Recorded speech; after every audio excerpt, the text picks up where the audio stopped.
자, 조금 쉬셨나요? 우리 이제 역사 얘기는 다 끝났고요. 자, 지역사회 간호 이론의 6가지 구성에서 지금부터 가장 기본 개념에 대해서 들어가겠습니다. 자, 기본 개념 하면은 동그라미 3개, 그리고 그걸 연결하는 또 3개, 직선 3개. 이게 가장 기본 개념이에요. 이렇게. 이거는 무조건 머릿속에 각인을 좀 해야 됩니다.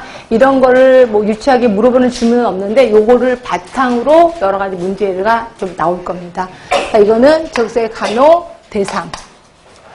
자, 이거는 지역사회 간호 목표. 자, 얘는 지역사회 간호 활동. 그죠?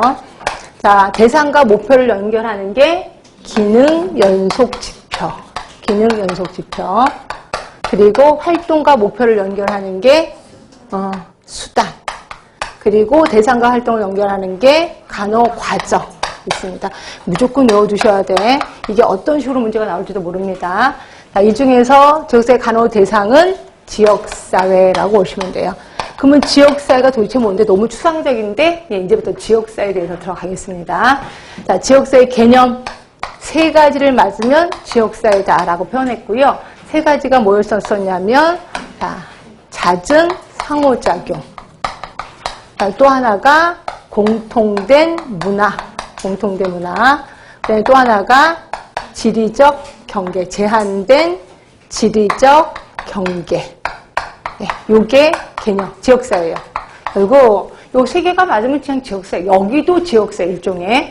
자, 보세요. 잦은 상호작용. 우리 일주일에 한 번은 적어도 만날 겁니다. 자, 공통된 문화, 무슨 문화 있어요? 지역사회 간호에 대한 문화가 있단 말이야. 그렇죠? 그리고 제한된 지정 경계, 여기 담벼락으로 둘러싸여 있다. 그래서 여기도 일종의 지역사회다. 그래서 하나 만든 게 지간미 클럽. 자, 지역사회 간호에 미친 클럽 제가 만들었습니다. 어떤 교수님은 지몬미 아니야? 이제 지몬미는 그건 아니고 이건 제가 지간미 클럽 그래서 만들었어요. 그래서 뭐 이걸 또 했더니 어떤 동영상 듣는 분이 조시다가 이 지간미 소리만 들었나 봐요. 그래서 제가 이거를 중간고사에 냈다 그랬더니 중간고사에 낼 정도로 지간미 클럽이 중요한데 이거에 대해서 좀 더 자세히 알려주세요. 아니야, 그냥 제가 만든 거예요. 졸다가 그 소리 들으셨나 봐. 하여튼 지간미 제가 그냥 만든 거니까 시험에 안 나와요, 이런 거. 하여튼 좀 이런 거고요. 그러면 지역사회 간호의 종류는 지간미만 있나요? 설마 그러겠습니까? 자, 종류 들어가겠습니다. 종류. 자, 종류는 크게 보면 3가지죠. 하나가 구조적 지역사회. 그 다음에 또 하나가 기능적 지역사회. 그 다음이 감정적 지역사회. 그래서 우리 앞자만 따서 구기감 무조건 외우시라고 얘기를 했습니다. 구기감. 그래서 외우시면 되고요. 이 중에서 중요한 건 당연히 구조적 지역사회가 가장 중요하겠구나 라고 보시면 되고, 자, 구조적 지역사회는 여러 가지가 있습니다. 자, 이 중에서 항상 얼굴을 마주보는 공동체가 있어요. 자, 이게 대면 공동체. 되게 중요합니다. 얼굴을 마주보는 공동체. 그러니까 자고 일어나서 얼굴 보고, 자기 전에 얼굴 보고. 하여튼 이게 대면 공동체. 대표적으로 가족이 있고 이웃도 있습니다. 이게 대면 공동체. 자, 그 다음에 우리 보건소 하면은 시군구별로 한 개소. 기억하시죠? 그러면 시군구라는 말을 뭐라고 할까요? 지정학적 공동체 이렇게 표현해요. 지정학적. 그러니까 법으로 딱 정해져 있어요. 이걸 우리는 지정학적 공동체라고 하는 거고요. 그래서 이렇게 표현하는 거죠. 보건소는 시군구별로 한 개소씩 설치한다. 이 말을 다르게 말하면 보건소는 지정학적 공동체 위주로 설치되어 있다. 이렇게 표현하고 있습니다. 자, 그 다음에 보건소는 사업할 때 예를 들어서 마포구 보건소야 지나가는 뭐 다른 뭐 중랑구 보건소에 사람이 왔어. 그러면 사업 제공해요? 안 해요? 안 해줍니다. 그러니까 결국 보건소에서 하는 사업은 지정학적 공동체 위주로 사업을 한다. 이렇게 표현하고 있죠.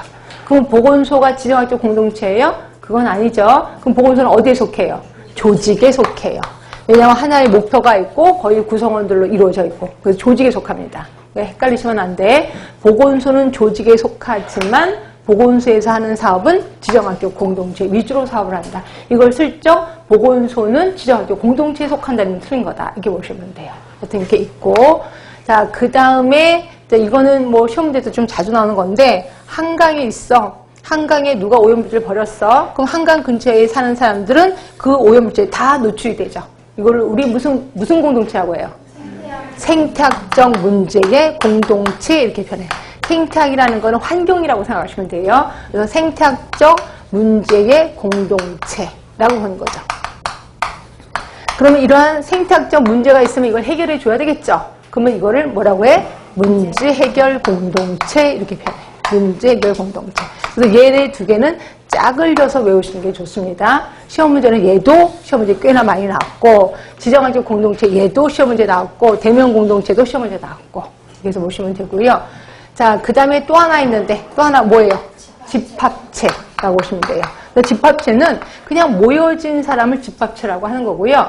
그래서 집합체의 대부분 보시면 광부촌에 거기 광산촌에 광부들이 이렇게 살고 있어. 거기 하나의 집합체라고 하는 거죠. 근데 이 광부들이 우리 정말 못 살겠다. 이렇게 힘들어서 못 살겠다. 그래서 이걸 해결해줘라고 요구를 합니다. 그러면 요구 공동체로 가는 거예요. 그래서 대부분 이렇게 집합이라는 것 자체가 우리 같은 특성을 가진 사람들끼리 모인 거잖아요. 이게 이제 집합체고, 여기서 어떤 요구를 하면 요구 공동체로 간다. 이렇게 생각하시면 돼요. 그래서 그 요구 공동체는 뭔데? 기능적 지역사회로 갑니다. 기능적 지역사회는 요구가 같은 사람들끼리 모여요. 이거를 요구 공동체라고 하는 거죠.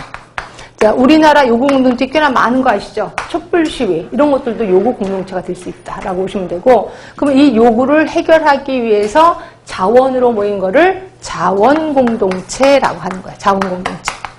자, 그러면 얘랑 좀 비슷해요. 얘도 문제를 갖고 있고 문제를 해결해 줬어. 그렇죠? 그럼 얘도 요구를 문제라고 하면 문제가 있고 이걸 해결해 줬어. 똑같잖아요. 그죠? 똑같은데 굳이 이걸 구분한 이유는 뭐라 그랬어요? 예? 얘는 시간, 공간이 맞아 떨어져야 돼. 그래서 얘는 시, 공간, 공동체여야 돼요. 그런데 비해서 기능적 지역사회는 시공간 공동체는 할 필요는 없어요. 그냥 요거가 같으면 돼. 이걸 해결해주는 자원만 같으면 돼. 이렇게 보는 거죠. 그래서 얘는 시공간 공동체고 얘는 그냥 기능적 지역사회라고 보는 겁니다. 이 두 개를 좀 구분하시고요. 그리고 이제 감정적 지역사회는 좀 쉽습니다. 자, 우리 취미가 같은 사람들끼리 모였어. 그럼 뭐라고 해요, 이거를? 응? 특수흥미 공동체. 취미가 같은 사람들끼리 모여서 특수흥미 공동체. 자, 그리고 내가 서울 사람이야. 또는 뭐 어느 학교 출신이야. 같은 학교 출신이야. 그럼 이거를 우리 뭐라고 하냐면 소속 공동체라고 하는 거예요. 근데 우리 지역사회 간호학 책에서는 우리 대한간호협회가 특수흥미 공동체라고 주장하고 있어요. 맞아? 근데 특수흥미가 같은 사람들끼리 모인 거 맞아요? 하여튼 대한간호협회가 특수흥미 공동체다. 이렇게 얘기를 하고 있고요. 요새 뭐 축구하긴 하는데 축구하는데